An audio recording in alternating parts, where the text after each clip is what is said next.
माता पार्वती ने गणेश जी का आवाहन किया, विनायक की पूजा की।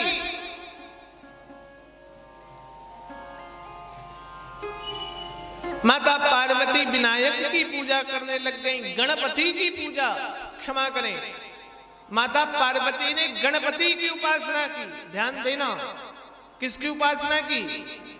गणपति की। और गणपति की उपासना की, गणपति प्रसन्न हो गए, प्रकट हुए। माता पार्वती ने कहा, आप जैसा बलशाली पुत्र मुझे चाहिए। जैसे ही कहा, उन्होंने कहा तथास्तु, आपको मेरा जैसा पुत्र प्राप्त होगा।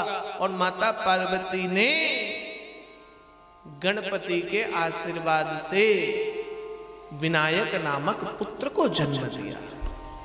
नाम क्या रखा? अभी गणेश नाम नहीं पड़ा है, अभी नाम है विनायक। अभी नाम तो विनायक है। माता पार्वती ने विनायक को दरवाजे बैठा दिया। विनायक याद रखना, कोई भी आए उसे घर के भीतर प्रवेश नहीं करने देना है। संयोग से विनायक ने अपने पिता को नहीं देखा था। भगवान महादेव कथा आप सबों को ज्ञात है। और भगवान महादेव उसी समय वहां पधारे। श्री विनायक जी ने रोक दिया। श्री विनायक जी ने भगवान शिव को रोका। विनायक जी ने जैसे ही भगवान शिव को रोका, भगवान शिव को क्रोध आया। भगवान ने अपने गणों को भेजा, जाओ विनायक को समझाओ जाकर के, पुत्र है, मैं पुत्र को नहीं मार सकता। और कहते हैं विनायक को समझाने के लिए गण गए। और जब गणों की बात नहीं मानी तो भगवान ने गणों को कहा, जाओ उसके साथ युद्ध करो और युद्ध करके उसे यहां से निकालो। कहते हैं माता पार्वती के आशीर्वाद से विनायक बलशाली था। चिरंजीवी होने का माता पार्वती ने आशीर्वाद दिया था। और आशीर्वाद के फलस्वरूप विनायक ने भगवान शिव के गणों को परास्त कर दिया। भगवान महादेव को क्रोध आया और भगवान महादेव ने ऐसा त्रिशूल चलाया कि विनायक का मस्तक धड़ से अलग हो गया। जैसे ही विनायक का धड़ अलग हुआ, विनायक ने माता को आवाहन लगाया। माता अंदर से दौड़ी दौड़ी आई, देखा कटा हुआ विनायक का मस्तक है। और माता पार्वती अति क्रोधी हो गई। माता पार्वती का दिव्य क्रोध देख करके भगवान महादेव ने कहा, पार्वती क्रोधित मत हो, आपका क्रोध व्यर्थ है।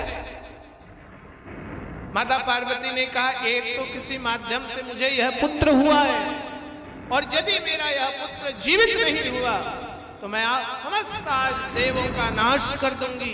मैं जगत जननी हूं, जगदम्बा हूं, और मैं महाकाली हूं। आज महाकाली रौद्र रूप धारण करके तुम समस्त देवों का सर्वनाश कर दूंगी यदि मेरा पुत्र जीवित नहीं हुआ।